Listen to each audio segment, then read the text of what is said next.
Velvet Radio on velvetxxx.com.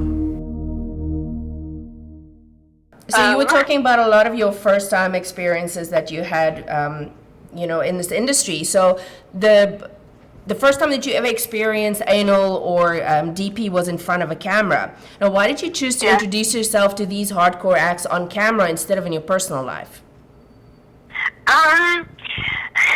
To be honest with you, I was never really that curious about anal in my personal life, especially when at the time that I did do my first anal on camera, it was with somebody that I wasn't necessarily particularly interested in doing that with, because he had a curve in his penis, and I thought, man, like, if I were to ever do it for the first time, I don't want to do it with you. So I just, it never really crossed my mind. And then, especially in 2003, anal was such a huge thing. It was becoming a massive, popular thing in the business. And the owner at JM Productions was like, man, Jen, if you could just do anal, we'd shoot you more because we really like you, and blah, blah, blah. And I'm like, well, fuck, let's just do more of a business decision. I said, I'm not going to guarantee you anything. I mean, if I end up having to cancel the shoot or whatever in the middle of doing the scene or something like that, don't get upset at me, because obviously I haven't done this before. But hey, what the hell? If you're down to give it a try, I'm down to give it a try. And so then he was like, well, I've heard from a lot of girls, and if you want to ask around, DP tends to be a little bit easier because it distracts you from the awkwardness in your ass. He's like, so you might want to think about that. And I'm like, okay, well, let's do it. Well, on that note, yeah.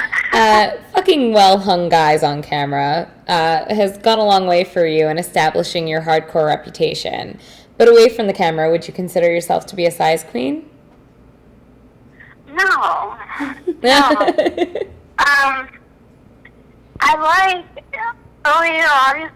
size really, I think at the end of the day, it doesn't matter. It's really in how you use it. I mean, this guy knows how to use his ability, and he can make things happen. But at the same time, I think it also takes two to tango. I don't know. I'm also very, very sensitive too, so it might be different for other women.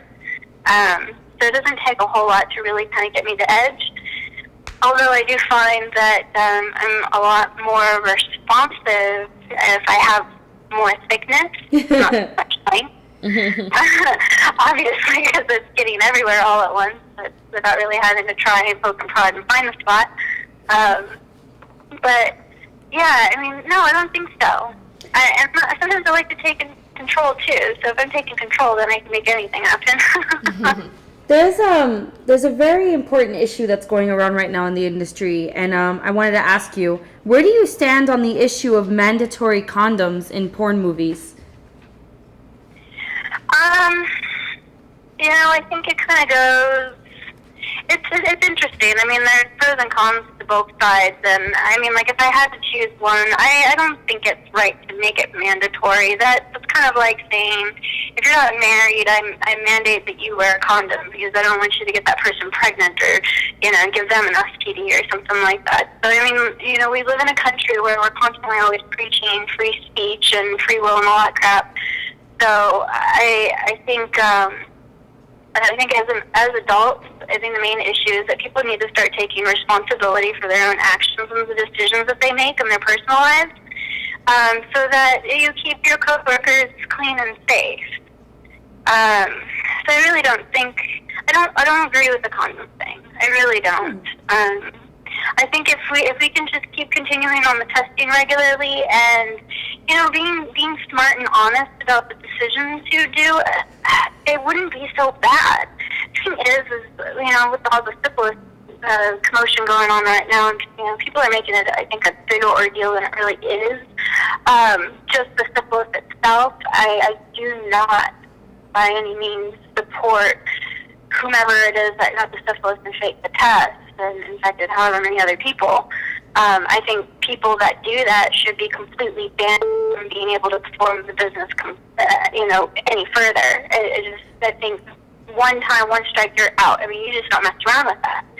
But at the same time, I don't know. When I first got in the biz in the early 2000s, and I'm talking on film with other men, you didn't hear about this that often. It seems like now it's happening more often than it did then. Maybe I'm wrong. Maybe I'm seeing things in a different way, but it just seems like it's so much more common these days. And I don't know if that has anything to do with, work opportunities in the business isn't as great as it once was. So people are more desperate for money and are willing to do anything they can to get, the next opportunity. I don't know if that's what the drive is behind all this, but something needs to be done. And I think as an industry community, we need to kind of come together and put it out there, like, mandating tests. It's not a legal thing. You don't have to have an STD test to do porn. It's just something that we do as an industry community to mandate. And I think, if when people are caught doing this, they should not be allowed to perform at all ever again in the business. Agreed. Yeah, definitely. Yeah, thank you. Yeah, no, it's good to hear your point on that. Thank you. Jen, where can we look for you and interact with you online? I'm on Facebook. So if you just type in Gen Padova, Gen, and then P as in Paul, ADOVA. I'm on Facebook. I'm also on Twitter at GPADOVA. Email jen@genpadova.com or genpadova.com. You can go and find me there. I'm pretty easy to find. And I'm very interactive with people, so it shouldn't be difficult. Great. Thank you so much. Well, Jen, we want to thank you for coming on with us tonight. We wish you continued success with Generizer.com, and we hope you'll come back and join us again sometime. Thank you so much. It's fun. Oh, thank you. Yay. Bye. And we'll be right back after this short break with more Velvet Radio.